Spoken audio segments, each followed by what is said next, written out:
Welcome back to the Splatoon 2 North America Inkling Open 2019. I am Vicious Fish, and joining me is the amazing Penguin. Now, Penguin is a player that has made grand finals at many tournaments in this series. In 2017, he won everything. In 2018, you were on the stage, and this year you're on the stage as well. What is the secret to your success, my man? Well, the secret to my success would be a lot of things. First of all, I wouldn't be where I am at all without my teammates. This is a team game. Like, anyone. Also, I just want anyone that has ever supported me, anyone that has cheered me on, and all my past teammates. Thank you. Thank you to everybody. Also, not only that, but determination and maturity, and just having a goal and then pushing towards that goal. Well said. I like that. Yeah, let's give it up for Penguin. What a humble, nice guy.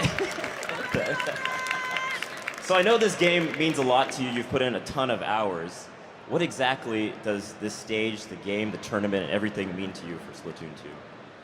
So coming from a really small town in Alabama, travel really isn't such an option to me. It's not really affordable. But being able to be on a stage like this, being able to meet my teammates, being able to play at such a level of competition, it means everything to me. And just being able to show Nintendo and show everybody else that maybe doesn't have this game how competitive this game is, it means everything.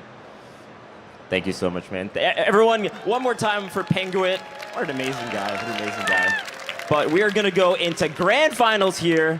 Take it away, casters. Thank you so much, man. Thank you so much, Vish. What a delight.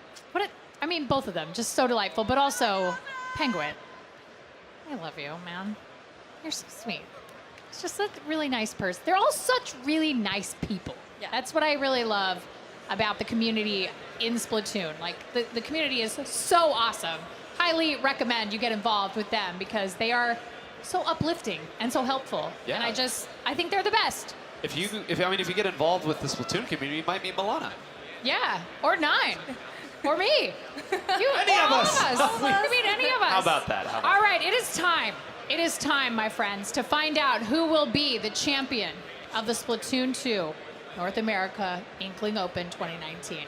And now, we have a very exciting match, but we're going to play a best of 7 for this. As it should be, best of 7. Right. When you have teams to this level, a best of 5 is just not enough. Too many things can go wrong. Too many things can change instantly, as we saw in that last set.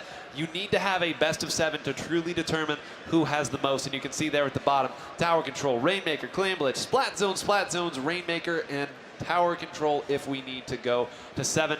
Milana, talk a bit about the stamina that is required to finish a full-on best of 7, because match 1 feels very different from match 7. Yes, it's just so much playing. You definitely need to have practice playing all these matches, and I know that all of these teams, they play at the top level, and they scrim a lot, so they have that stamina to keep them going, but it might be different on the big stage, so we'll see. It is a lot different playing at home with your quiet house and your internet connection compared to something like this, where there is a huge crowd waiting and cheering and making noise and having a great time, just like that. Let's go, crowd.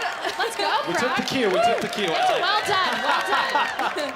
But if you don't mind, let me kind of talk a little bit about, I think, the keys. I'll take Lowkey here.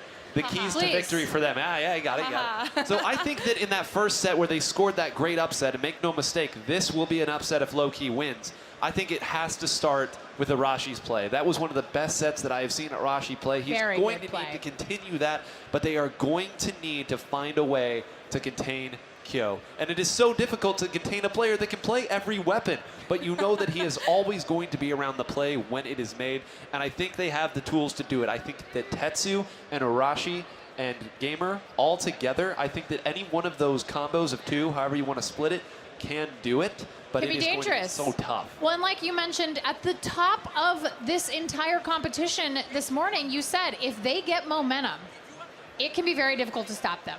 And it feels like they've got a lot of momentum right now. And after an upset like that, that is how I would feel. We are getting ready. It looks like we are about to go. Let's get hype, crowd. Let's do this. And we start off. Boring Towers, Tower Control, Ashley.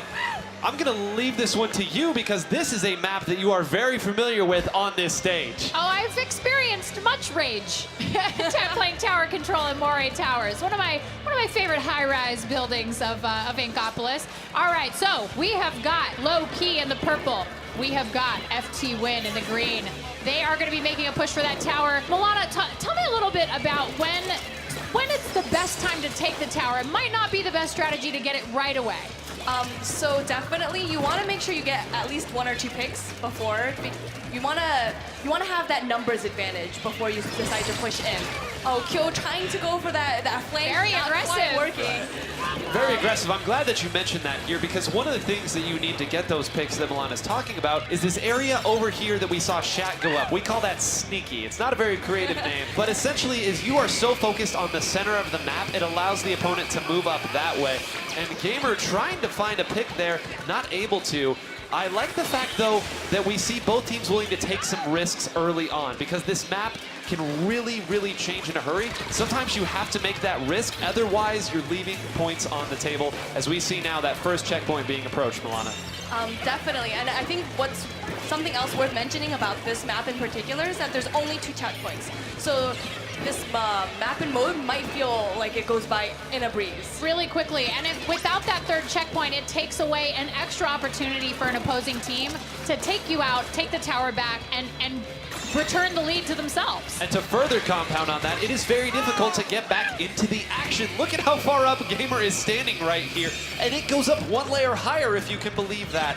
Meaning, on top of everything else that we've said, it all adds up to one very quick tower control map. Both of these teams want to keep that number in the 80s for as long as they can, because it can go from 60 to 0 in a hurry. Great turnaround shots there by Shaq. This is good. You see now 3 down. This is going to be a big push. This is going to be where Lowkey has to dig in and find a defense, Ashley. Man, FTWIN's got 2 specials compared to Lowkey, which really isn't even close to any specials right now. We might see 1, but yeah, they're already past checkpoint 1. They are headed toward checkpoint 2 with a vengeance.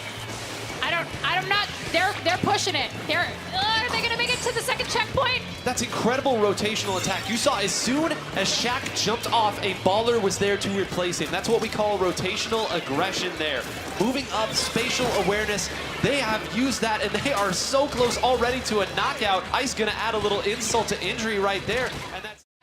Oh, Kyo gets splatted mid-splashdown, and that is the game. FTWIN takes that map with authority.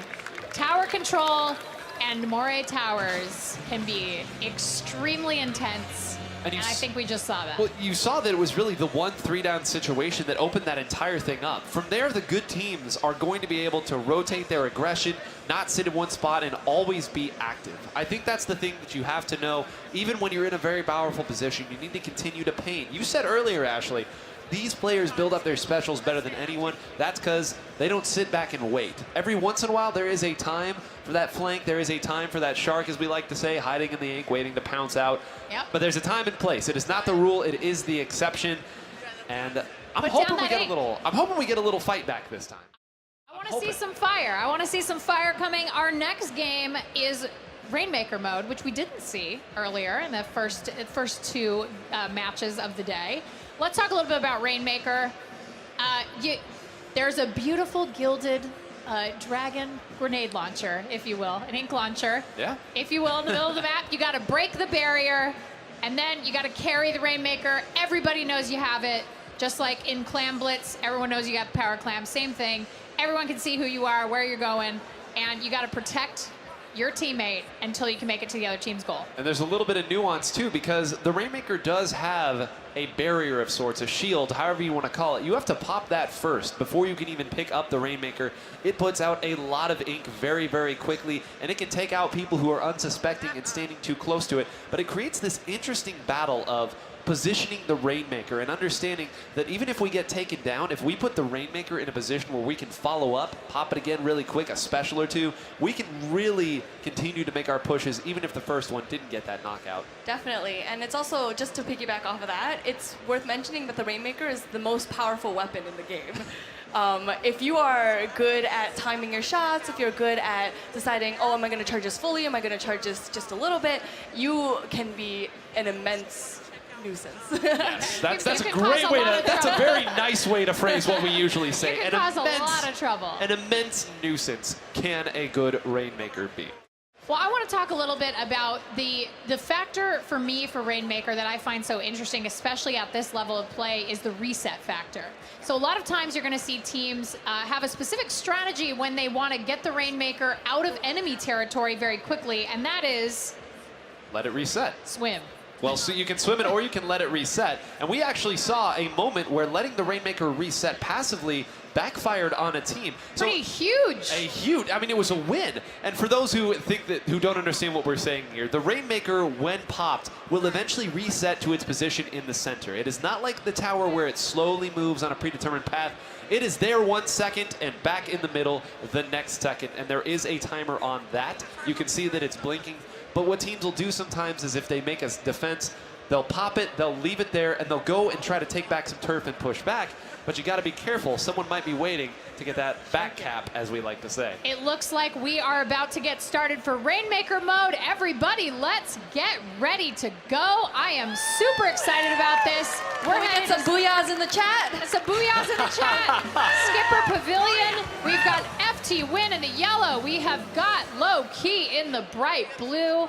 And here they go. This is a very scary map to play this on because there is a flank that has been built into the map, and we will talk about that, I'm sure, at some point. You can see it there. That canvas area allows you easy access to where the opponent is defending, and because of that, you have to be very, very conscious of where the opponent is at all times. Sometimes you can get a little lazy, not here and not at this level. Once again, we see, as we often do, both teams waiting a little bit, trying to force the enemy back before they make that first push. We see Shaq waiting around the Rainmaker, going to use the baller to create some space. Already got the baller. Yeah. Already got the baller. Now, we have already got 4 specials ready on Lowkey, which is absolutely bananas. Oh, but unfortunately, we got 1 splatted down, 2 splatted down. Here comes the hammer! On the hammer. Oh, let's go, Gamer Gamer. absolutely taking that Stingray to town. That Gets is a double full swipe. wipe. Very, very wipe. good. It is. They have a 4 squid advantage there. They have got the Rainmaker. They are taking it. Tetsu's got it. He is glowing. He is glowing bright blue, but it is worth noting that even though they got that full wipe, 44 is not a bad push on this map. You have to get right around and up that second ramp right there. And believe me, the opponent knows about it. So you see right there, they are arranging themselves to not get picked by it. Ice gonna go ahead and get the revenge splat right there. Kanarashi's hammer opened this up. He was already taken down. They're gonna try to get whatever they can, but you see, that was 2 specials and they got nothing out of it. That shows you how powerful. How did the one get that hit? Oh, how did the 1 survive that? I don't know, but he doesn't survive, Shaq. They are ready to go. 2D's got the Rainmaker. They're doing their best to get some picks, but unfortunately, the Stingray takes him out. Does as we get back to a more neutral situation. Not a big push here. Both Stingrays are out of the equation for now. Tetsu gonna try to open something up here. This is that flank we were talking about. Tetsu has to watch this way because he knows that somebody could run that. I like the fact that the 1 has rotated back. Umbrella's gonna have a slightly easier time, but look at this. They're gonna have a difficult time getting And the the Rainmaker one getting back a to double mid. before getting taken out by Kyo. This could be a Oh, wow. He for Lowkey. almost got him, but he was able to jump back to base before Gamer was able to take him out with the Rainmaker. But once again, the Ice with that Stingrays. Stingray. And this is- Brutal. That's the double. Yeah, that's actually a triple right there. And this is why I said earlier, even though they got the full wipe, giving up a push to 44 might have been against them right there. Both times they've tried to make the push, it's taken almost everything and they've gotten almost nothing. And now this push is aggressively coming the other way. The only special available is Arashi's hammer. Will they be able to use it in time?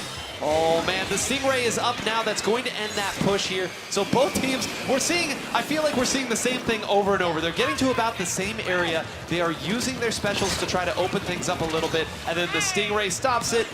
Ink Bath in the middle here as we approach 2 minutes left, Milana. And you can see it's just pretty even. They come back to the middle, they fight in the middle, and then one team makes a push, one team makes the other push.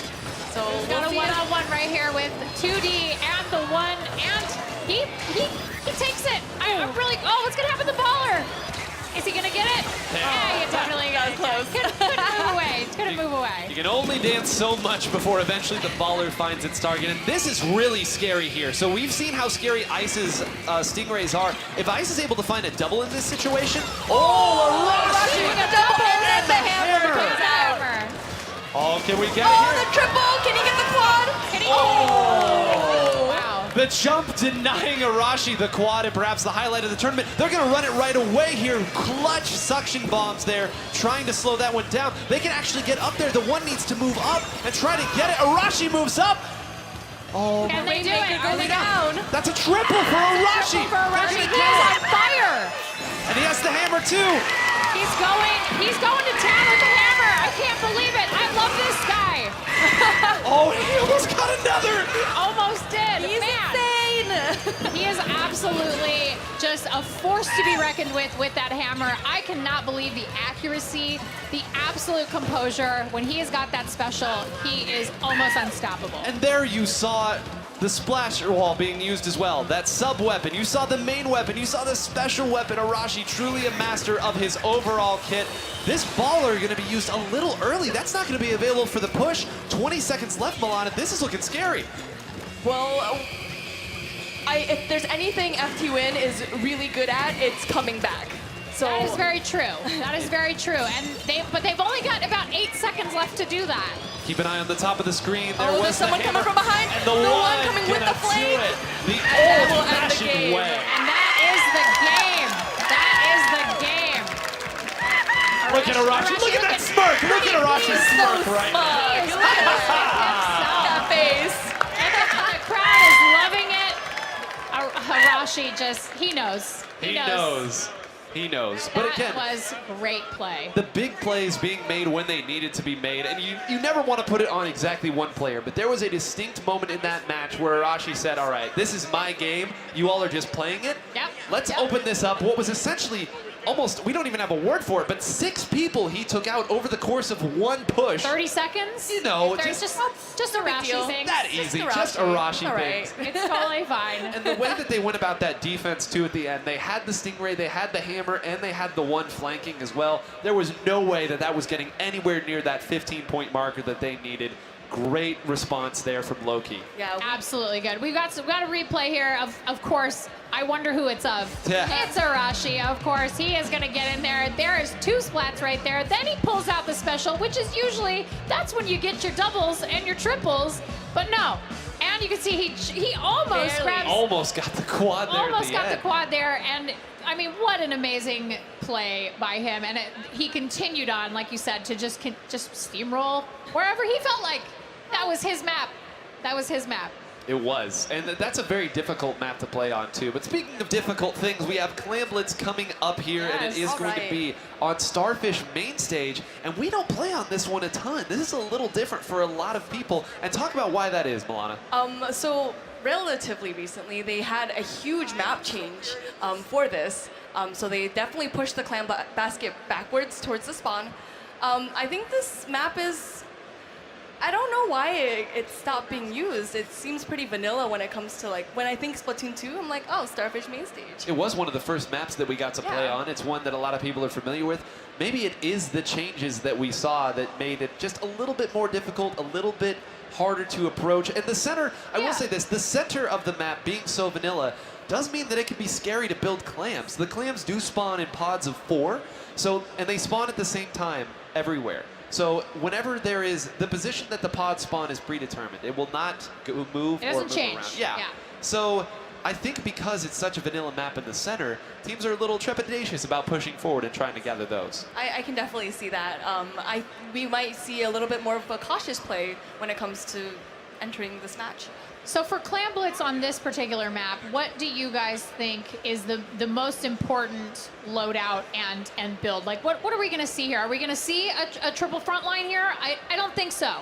But what are we going to see from these 2 teams? There's a lot of ways that they can attack this map. There's some verticality to the map, a little bit. It's not Moray Towers, but it is Not nice to quite. have some mid-liners, some mid-range shooters, or some mid-range blasters, as the case may be, that can go up and push that. But I think what I'm curious to see is how many ballers, because they did push that clam basket back, as you talked about, and when we see lots of ballers, is typically those maps where you do have to go further back. Right. So we might see Kyo's Ink Rush here. We might see Shaq. Well, we're definitely going to see Shaq sticking on the dualies. But I wonder, is Arashi going to switch back to the dualies after that kind of a game with his main weapon? I mean, if I'm Arashi, never change a winner, right? You want to keep going with what works. Don't fix it. Yeah, if it's not broke, don't fix it. And honestly, even if he feels like, well, maybe it's not my #1 strongest weapon on this map in Clan Blitz, I feel like maybe I'd still go with it because if you're on a roll, you're on a roll. Yeah.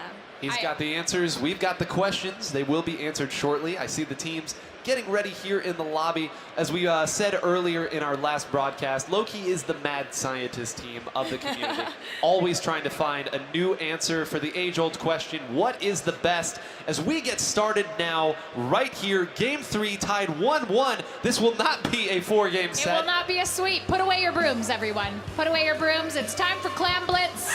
Let's get going. FTWIN in the green. Lowkey in the purple. Timeout. Let me count this up. Is that a triple baller composition coming out of FTWIN? I asked how many we were going to get. And on the other side, Gamaru breaking out the Nautilus as well. I have personal experience against FTWIN's triple baller comp. It is not fun to deal with. You always have to be aware of the threat that a baller could pose, but the fundamentals are still there. And the one with Barely doing his best to escape. We got one baller has already gone off. We've got a relatively even number of clams out on the field right now, with FTWIN having a little bit of an advantage, but we're about to see probably FTWIN's gonna get a power clam here. And this is so quintessentially Lowkey. When the opposing team goes with, okay, let's use lots of ballers to push in here, Lowkey instead opts to go, which is what they like. They opt with their picks that they're so comfortable with. You have this L3, you have the Brella, you have the Nautilus, all of these things. But I think right now they're starting to feel why you would run a triple baller composition, as two just tore through them right there for a couple picks, Milana. And I believe that they're making a push. Let's see how many. They absolutely clams are. They are very close. We got the Booyah Bomb out. Everybody's super jumping. It is time. Ooh. But Ice gets iced immediately as he jumps in, and Shaq gets taken out. It looks like. And we see why the Ink Rush is so powerful. But they did break the barrier, and FTWIN becomes the first team to score. They did, and that's a big score too. We like to get past 60 points. That's where 2 power clams suddenly doesn't become as threatening. You can kind of rest back a little bit, use more defensive play style there, collect your clams and play a little bit slower. We do see that the pity clam has already been picked up, so they're gonna opt to try to make a score quickly. And Kyo coming in with another baller here. They do not have a power clam to follow this up. This is literally only to make a mess right now. Arashi caught in the middle of 3 people here and responding with a hammer of his own. This is absolute chaos, Ashley. Yeah, I absolutely love watching Kyo on this brush. He is so quick. He is so sneaky. Ice is out there doing the work with the bucket. I think that Lowkey is going to have to do a lot of work here to pick up some clams and score some points, because right now they are being shut out. They are. They have enough clams right now, and they get 2 down, so this might be the look that they're going for. But again, they only have 1 baller, so they're going to be a little bit more honest about this than FTWIN has been. If Arashi finds another pick here on... Oh, there's the 1 baller they have. They can get a jump in here. They can get a jump. Calling it out. I don't think they had the jumps ready. They were being attacked. No, there was a moment. There was just a quick beat where it was just waiting. The ball, it was just waiting and waiting, and nobody came. I think it was Ice. Somebody was back here and getting picks and hitting the people. Remember, when you super jump, you are stuck in a prone state for just a little bit. And I think that they understood with the baller going in, they needed to move forward and attack that. And now Kyo going to come back the other way. They're going to try to get another jump as well. Ooh, and I think it's going to work. Look at him go. He's doing his Look best. at that was maneuvering. Really great maneuvering. That was fantastic on his part. They're doing their best. Oh no, he takes out the hammer. But they do push that score to 28, which is not, it's a pretty solid lead. It is. Count A by very 20s, solid everybody. lead. It's going to take 3 power clams and some change to bring this one close. And you see right now, Lowkey has done a great job of collecting clams throughout this game. They've been over 20 for some time now. The issue is that they don't have an easy way to just force their way through. They're going to be relying on things like Arashi's hammer right now. Can he find a way to get a pick? If they go too many down, they're going to be in trouble. But 2 do go down. They might be able to get a push right here. The jump is going. The synchronized jump. They break the barrier. They break the barrier. barrier. They score some points. They're still a little bit behind, but They're all wiped. they're all wiped. They are all wiped. No more but scores. No, I am okay with that now, though, because at least they got some points on the board. And sometimes you just have to edge your way closer to evening things up here. Now, though, you see all of the map control is in favor of FTWIN. That means no clams are going to be available to Lowkey without really some amazing plays. We see Kamer trying to get some going right here on this side, and the Nautilus is a weapon that's unconventional but can still get things done, although Shaq has something to say about that, Milana. Yeah, he goes in for that flank, but Shaq's like, no way, because Shaq is a master of flanking. Also, Shaq is a really, really great suction bomb player. He always has great placement on suction bombs. You can see he took out, he very easily took out the one. He was like, no, no thank you. I'm just gonna leave this behind me and you're gonna deal with it. He just knows. He knows where they're gonna be.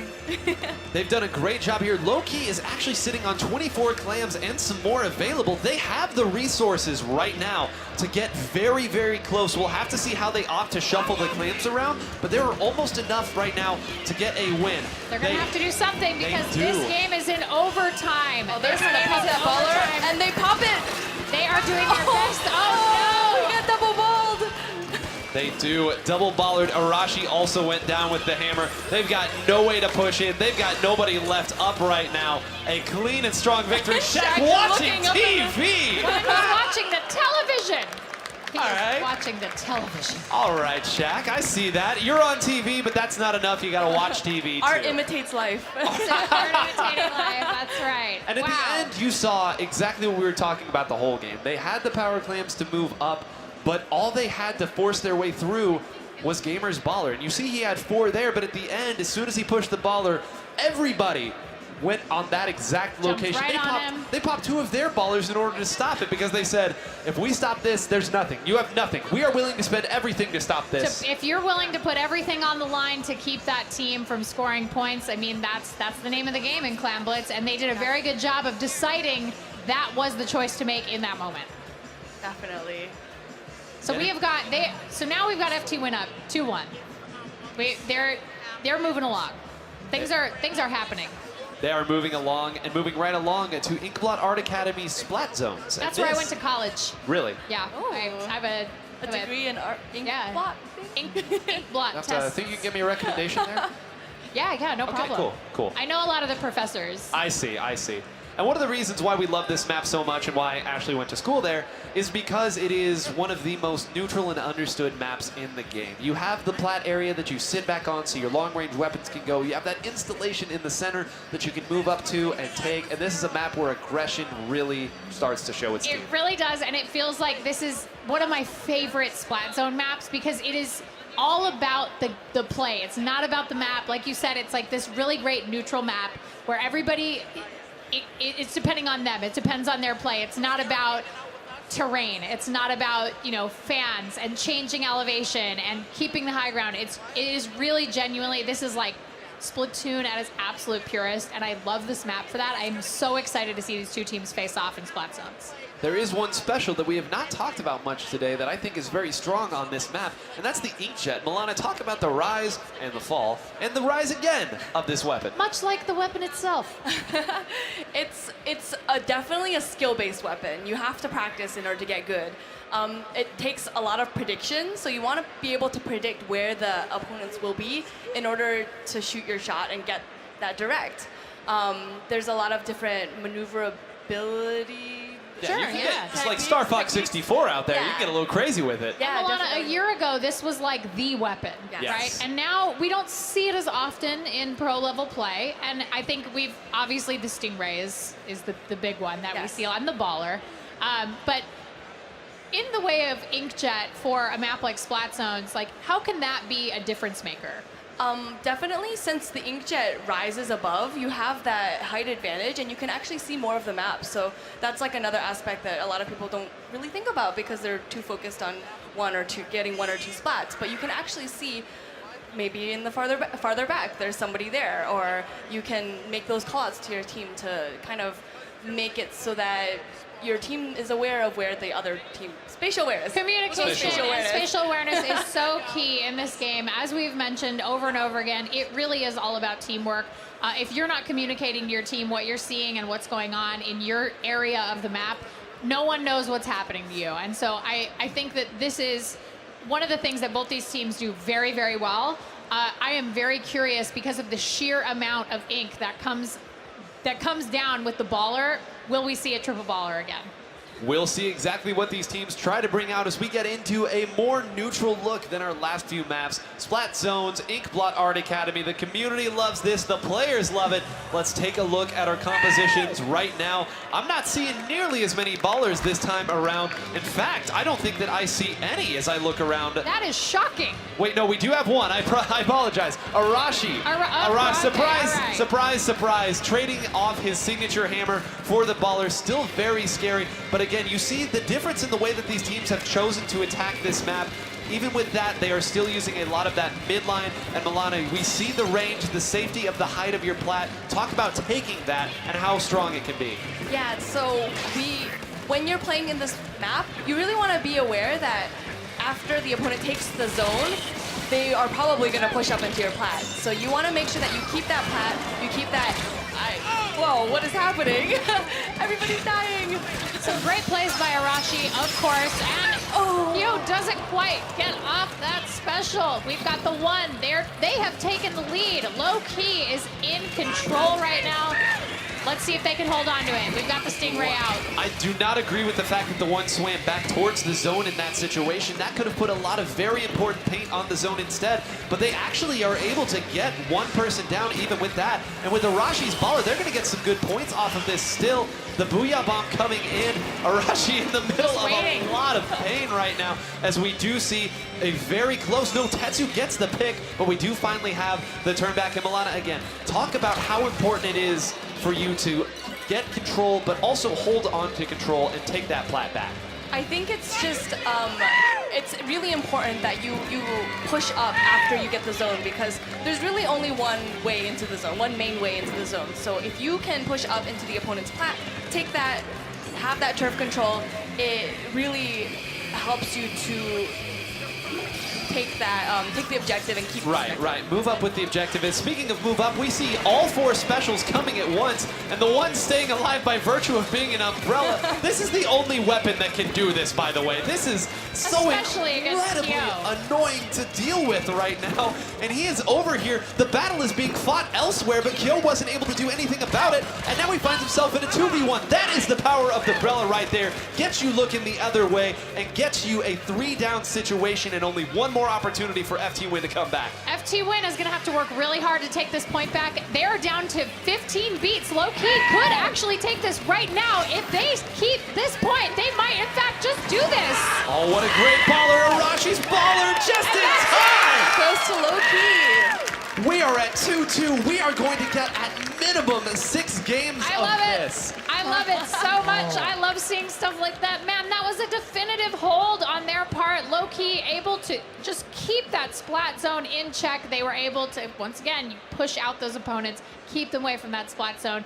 If you can't put ink down there, you're not going to win. You're not. And I want to talk just a little bit about Arashi's baller there at the end. I know we've been saying, you at home are probably tired of hearing the word Arashi, but I want to break down this one play here. Arashi pulled out his baller at the very end to keep people from jumping down into the middle of the map, right? It wards them away. Then he came around to the left side when he saw that people were coming that way. Then when they rotated back to middle, he exploded where they were shooting.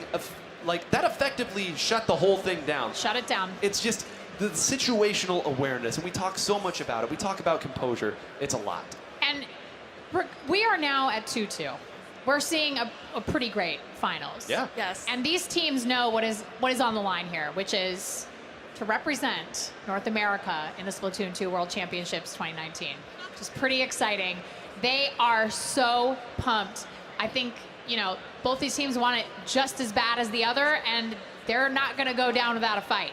No, they're not. And I mean, both of these teams have worked so hard, too. They have come together, and they both have their own very distinctive styles of play. But we have another Splat Zones coming up, Milana. Do you think...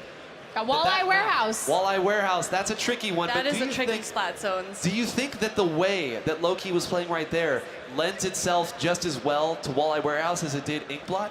I think it might be a little bit more tricky, only because there's less area it's a very skinny map. There's not that much place to branch out.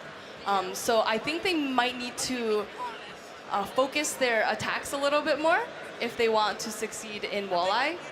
And one of the things that we saw in the quarterfinals was Arashi with that amazing hammer play in Walleye Warehouse. Yeah. So I think we might see some more hammer action. It might be hammer time once again. Hammer time. It's a good overall look, too, because it has that splash wall as well. And as Milana was saying, this is a very, very thin map. The Stingrays will be out in force. Yes. Don't kid Very yourself. You're going to much, see yeah. lots of Stingrays here. But as Milana was saying, it is so difficult to push back in on this map. The team that gets that first big wipe very often takes it from 100 to 0 in just one big push. So quickly. So quickly. I mean, this particular mode and map can be over in a second. If you're not on top of what's going on score-wise, you can lose very, very quickly. I am super curious to see what the 2-on-1s are going to look like here. I think Milana, if you are low key right now, who do you have to shut down? Oh, it looks like we're ready to go. Who are you shutting down in this game? I would definitely aim to shut down Ice. Ice, I think That you Stingray. got to put him on ice. Yes. Keep that Stingray out of his hands, everybody. All right, let's go. It's Walleye Warehouse. FTWIN is in the green. Lowkey is in orange. There is one splat zone in the middle, and somebody's going to have to take it. Somebody has to take it. Somebody has to take It it. is how the mode works, but we see already Lowkey rushing to the middle. They both want the zone early, and Lowkey, even though they took the zone, nobody's gone down yet. They are both okay with this look here, and as we mentioned earlier, the Stingrays are there, and actually the Already first 10 person to go missiles. down is Kyo here, so this might be an opportunity for Lowkey to force them back. This is a really good opportunity for them, I think. You can see already they've got specials up on both sides. We already have seen Tenta missiles. Whoa. There's the Stingray, two Stingray action. Who gets taken out? Oh, Gamer gets taken out by Ice. Like you said, Milana, it is all about Ice right now with that Stingray. It is dangerous.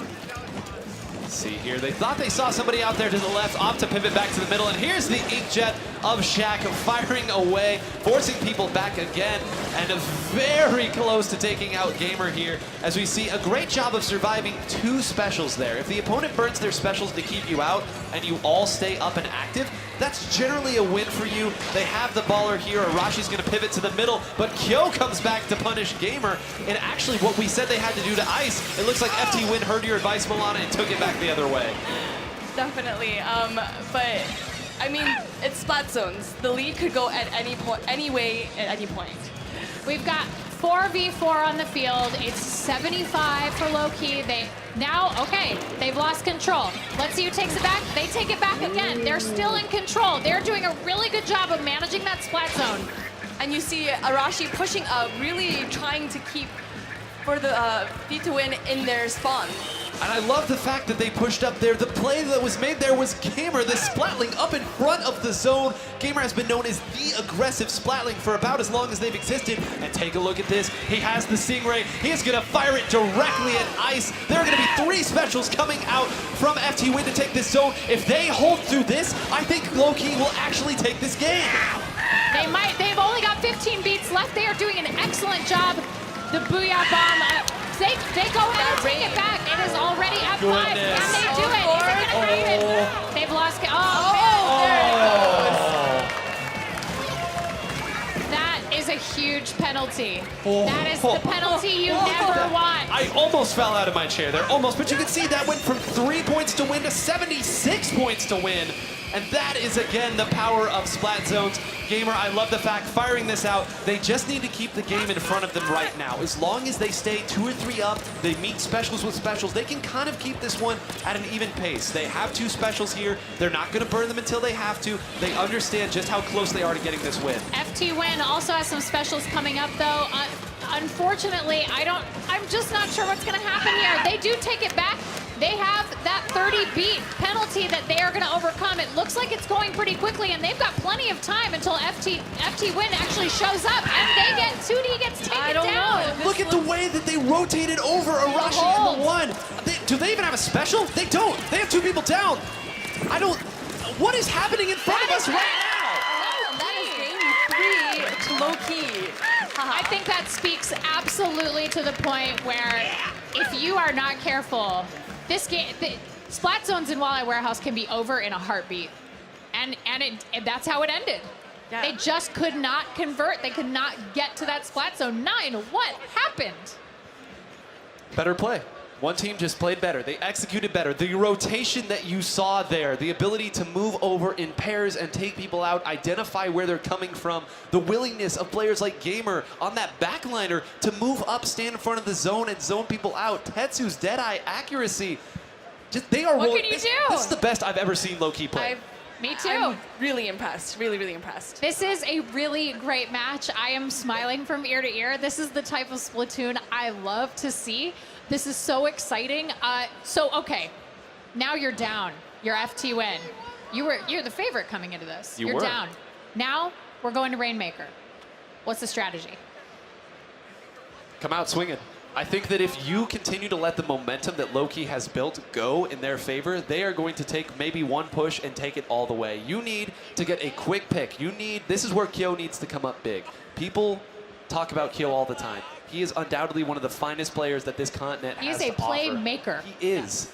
And there have not been the plays made in these last two games. We need a couple picks. We need an exceptional play from one person that they can use to snowball into a big win, because even if they win this, they have to win another. They need to grab that momentum and take it back in their favor. I think they need to bring back that kind of synergy they had when they were facing off with Demise. They were playing together, they were using the specials together, and I think that is going to potentially get them into that Game 7. At the very beginning of this day, you talked about Lowkey and momentum. And now we're seeing this momentum. They are a force to be reckoned with. They are very difficult to stop. If you are FTW, how do you stop that momentum? How do you slow down the pace of the game to come back, to make that comeback? How do you do that, Nine?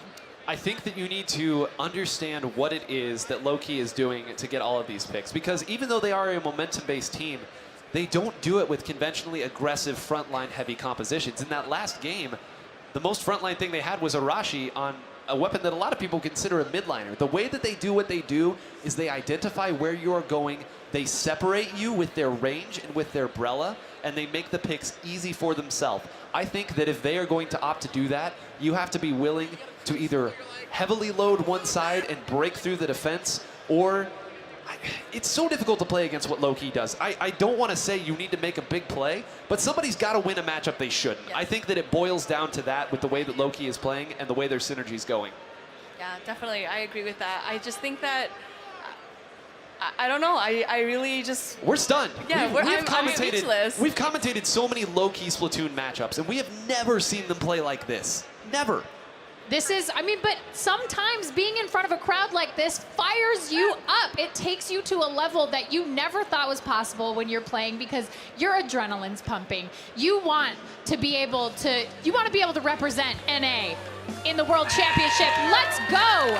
We are ready to go to the Sturgeon Shipyard. It is time. We got Lowkey in the purple. We got FTWIN in the orange. And it is time for some Rainmaker. And you will notice that 2D has switched back to the H3D. We talked about this earlier with Tic Tac. This is a comfort pick. This is saying, you know what, backs against the wall. Let's go back to what we know and do best. Toon was the inventor of this weapon. 2D, he was playing this even when it wasn't great. So you know that this is a comfort pick falling back on, but it also gives them a little bit more range to deal with it. So maybe they're trying to meet range with range, as we see once again an even start, Milana. Neither team wanting to go down too early. Yeah, so I think the strategy is you want to pop the Rainmaker, get that turf, build those specials, but not touch the Rainmaker until you get a pick or two. There you got a little bit of a trade. You got the one, he's out, but he takes somebody down with him, so that's all right. Yeah, two down in the middle here. Again, both sides just waiting. Now, I like the fact that Kyo pushed up, but that was too far. They had to know that two people were there in that situation. Maybe the call-out wasn't coming in, because now Tetsu is not only sitting here in a great spot, but they have the Stingray to back it up, and the Booyah Bomb. They're not going to be able to run. That's three down. Oh, that's a... That's three down. That's three down. It's close to a wipe. This is not good for FTW. Lowkey is going to go ahead and make a push here, and they have got a lot of time to do so. Oh, and Arashi falling down there is big. Oh, and the double. There's the Stingray. Down on Lowkey, giving FTW a chance to push back. A full wipe, and Arashi falling down there is huge because the points go so quickly when you're at the bottom of the screen. They are at 65. That can go all the way to 38 if you push up to the edge of that. So, again, hanging on for dear life right now is FTWIN, but they do have the Rainmaker. Oh. But Arashi swatted Kyo out of the air. Oh, he almost takes out Ice with the Rainmaker. He throws that hammer and almost takes out Ice. Ice does get taken out by Gamer with that Stingray. That was an amazing play. And the coordination again to immediately clean up everybody. That's a delayed full wipe once again. The one with the Brella in front here, they're going to again move all the way up as far as they can on this left side. And you see Ice isn't really close to a Stingray here. They're gonna have to do this the old-fashioned way, Ashley. I am very curious what's going to happen. We've got the Ultra Stamp out again. We got the hammer, but he does get taken out. So that was a really key play by 2D. But again, getting to 51. Well, all of the pressure was in the center, very wisely coming to the other side and pushing the Rainmaker that way. So now they're going to let that reset. They do have control at the center as we get to 2 minutes and 30 seconds left. Halfway done, but how do they break past this defense? Gamer does, not really close to the Stingray yet, but you know that's always something that is on the table. Arashi sitting up in the top corner as well. They're gonna need to find some pretty wild picks. They do get one on Tetsu, but again, they're sitting back. The Stingray's gonna come out. Can they get the lead in time? They are pushing it really hard, but oh, not quite, not quite. That Stingray is absolutely brutal, especially with Rainmaker mode, because that Stingray knows exactly where you are. It does. It always does. And Kyo trying desperately to run away. Look at Arashi putting that wall there. Go! So I you could are not not believe the getting level away. of play. Absolutely, just so top level play by Arashi. I mean, he is absolutely on fire right now. Oh, when he waited for the jump with the hammer, Shaq has to the run. hammer You can't. went down to hit Shaq. And just throws it in the hopes that he gets one more pick. He doesn't quite get it, but the damage is done. The damage is done. And this Ice's Stingray, the only thing that is keeping this from being a blowout right now. Tetsu now rotating over here in the one, sitting by the Rainmaker again. As we get to just a minute left, trying to protect that jump, you see the one making sure that his teammate can get back into the action. But again, they're just warding them away, and that pick might be huge there. Going down to a stray bomb is so big, it can spawn a huge push, Milana. Yeah, I think this is the perfect opportunity for FTWIN to make a push. They have, they're using their specials. All the specials are coming out. Kyo is pushing up, really making. Oh, and that is a huge That's a pick. big pick. 2D pushing up. No, taking the lead. He takes the lead. He is running He for is it. not letting them have it. FTWIN is not letting them have it easy. They are so close right now. If they can break that barrier, pick it up, and win. But Arashi's got the hammer. He's going crazy. He's not letting anybody take that Rainmaker. We said that Kyo had to make a big play. We said that he had to be the playmaker. He got a triple to open that one up. There is no other way to slice it there. And now this is huge again. You see that Gamer is very close to having Stingray here, and Ice is not, meaning that this is the chance they can get it. And Toon going down that early. Kyo is the last one. Kyo and Shaq are sitting on that side. I think that Gamer needs to fire that Stingray and blaze a path here. They are going to go into overtime, and this is for all the marbles. FTWIN needs to get a stop here, or they are going home. Lowkey They just has need to got stop the Rainmaker from pushing any more forward. Oh, The and there's a Stingray's Stingray out. series coming out. Is Stingray v Stingray? Oh. And they've lost the Rainmaker. And that is a game 7. Game 7, we got it! Game 7, my friend. 3-3. This is, what a match. What a match. We have been asking, hoping, begging, and now we finally get a Game 7 on the biggest stage. Two teams playing as well as they can play here. But again, let's go back to that last match. Kyo getting a triple to move everybody forward to get that lead. And really a very close match even at the end there. 20 points. If Gamer had won that Stingray duel and then been able to fire down that alleyway, Could have ended totally differently. it could have. But like you said at the beginning of the match, right before we got going, you said Kyo's got to make those plays, and he absolutely did in every way. And he made it happen. I think he made it happen. I think there's just so much pressure at that point, but what makes FTWIN stand out from from a lot of teams who play competitively is just that they keep such a calm head even till the very end. Well, we've got a replay. I want to take a look at what we have going here. We've got an instant replay. Of course, you've got Gamer right there, gets splatted, pretty much in the reset where the spawn is. But Stingray is such a massive part of Rainmaker. It's one of those specials that if you're not running Stingray, what are you even doing? And again, we said earlier that really the only thing that was keeping FTWIN in that game was Ice's Stingray early on, because they had 2 or 3 people going down early. They had opportunities. You saw that Irashi and Tetsu were both pushed up really far. The last thing that really could be done is Ice using the Stingray, and sometimes just keeping your team in the game. Give your players like Kyo more chances. If you don't make the play this time, here's the Stingray, buddy. Let's clean it up. I'm going to give you another shot. Make some opportunities for your teammates. And one of the things that I think they did really, really well in that game was they stuck together. Nobody got separated. And I think sometimes we see that. You know, it's very easy in certain maps to get cut off from your teammates and get flanked and get separated. And then that's a really tough 1v1 or a 2v1 to win. So to convert on those, I think was a real key to victory here. Yeah, definitely. I'm really looking forward to this Game 7, though. We have Tower Control Mako. Mako or Mako? They're both right. All right. We'll accept both. We will accept both on the answer, but this map, we said earlier that Moray Towers moves quickly. This map is maybe the most neutral map in all of Splatoon in terms of the way it plays. There could be a lot of back and forth. That tower gets moving quickly. Oftentimes we see scores end in the 30s. Both teams in the 30s or somewhere in that. Trade. It's devastating here, and now the momentum. We said they had to grab the momentum back in the way that they won that game. That FTWIN won that game with the huge play, the crowd back on their side. Okay. Oh. This is it. This is for all the sea snails. Every single one. All of them. This is for all of them. This is Game 7. This is the finals. This is for the opportunity to represent North America in the Splatoon 2 World Championships in Los Angeles. I mean, the crowd is hyped. They are ready. Arashi is also ready. He is pumping up the crowd over there. See him back there. He is a crowd pleaser, but let's talk about these teams. I want to know who do you think is going to come in with the momentum here and take this Game 7? The crowd isn't going to like this, but I got FTWIN. I got them going for this now. I think that they got the momentum back there at the end, and more importantly, Kyo got the confidence back that he needed to remember, oh, that's right, I can make these plays, I can do this. Milana, what do you got? Who do you got? I'm going to say I'm rooting for FTWIN.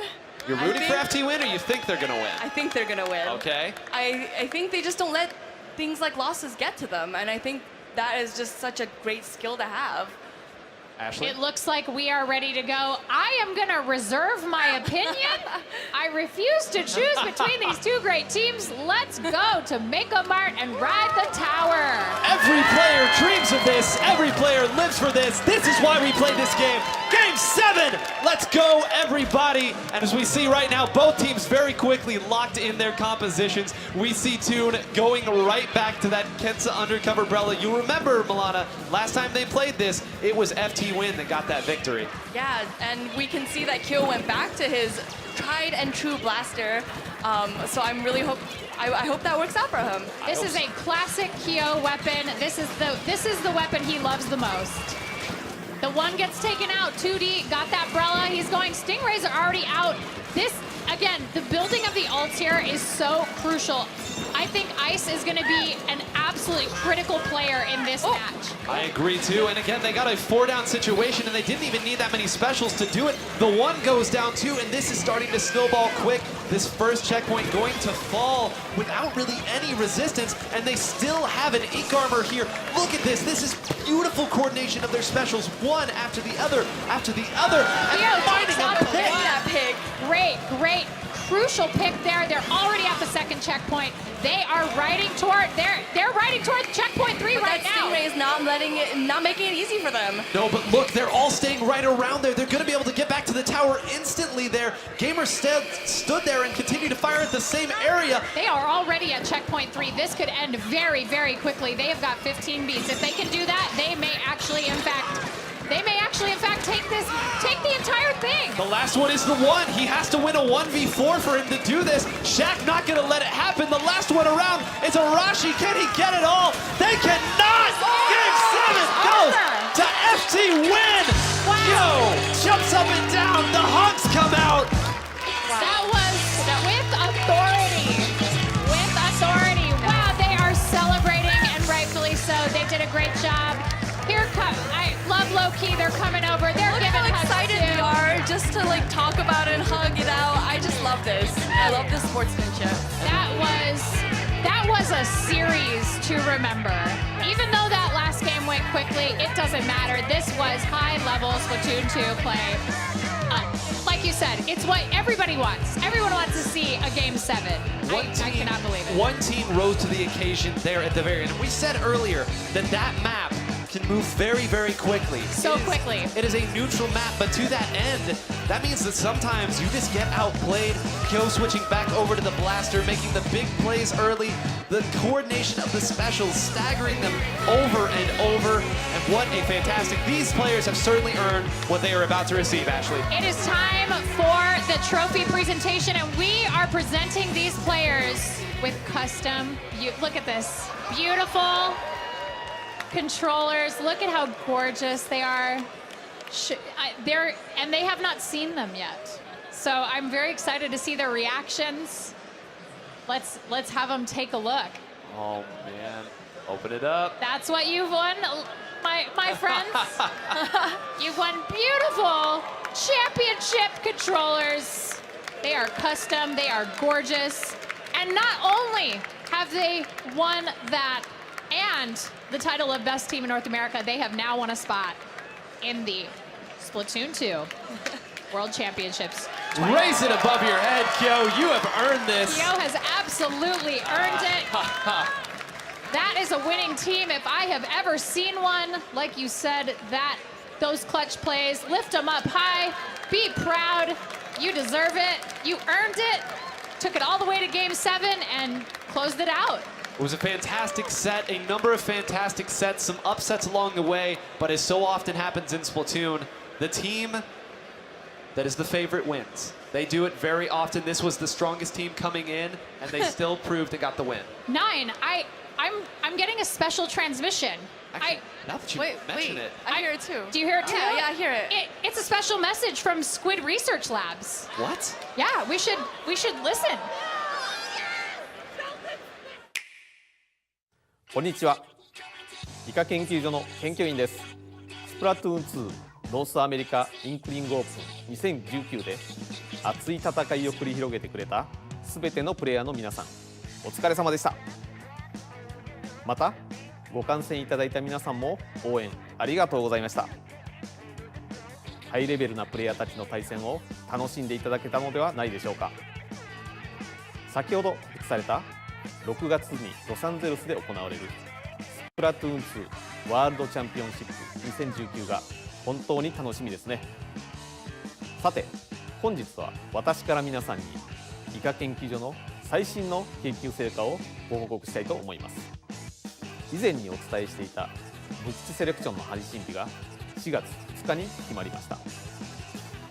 また発表済みの10種類の武器に加えてスパッタリークリア、キャンピングシェルターカーモという2種類の武器も追加されることになりました。これら12種類の武器は4月2日のアップデートバージョン 4.6.0 で一気に追加されます。さらに春にちなんだフェスのお知らせです。4月19から21日の48時間特別仕様のスプリングフェストを世界合同で開催します。お題は勝つのはどっち？ウサギ vs カメ。このフェスに合わせて任天堂スイッチ本体のゲームニュースを通じて春の新色ギアもプレゼントされます。お楽しみに。詳しい情報は公式の SNS でお知らせしますのでご確認ください。いかがでしたでしょうか。以上、イカ研究所でした。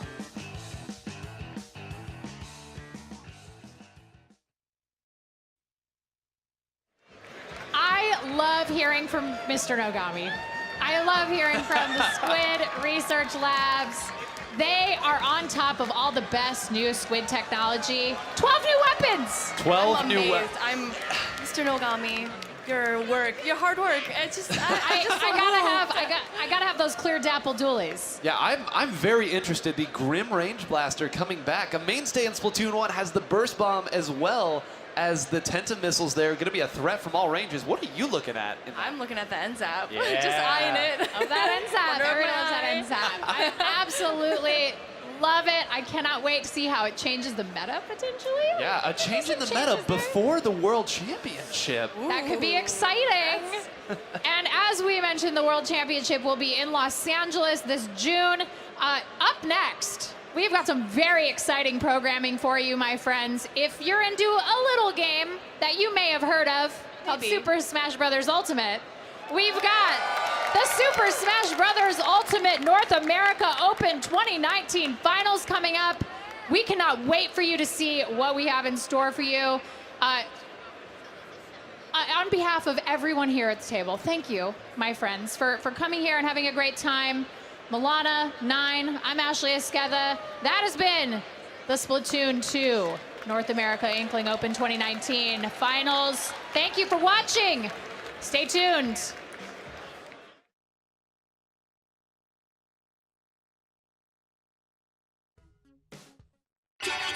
Guaranteed.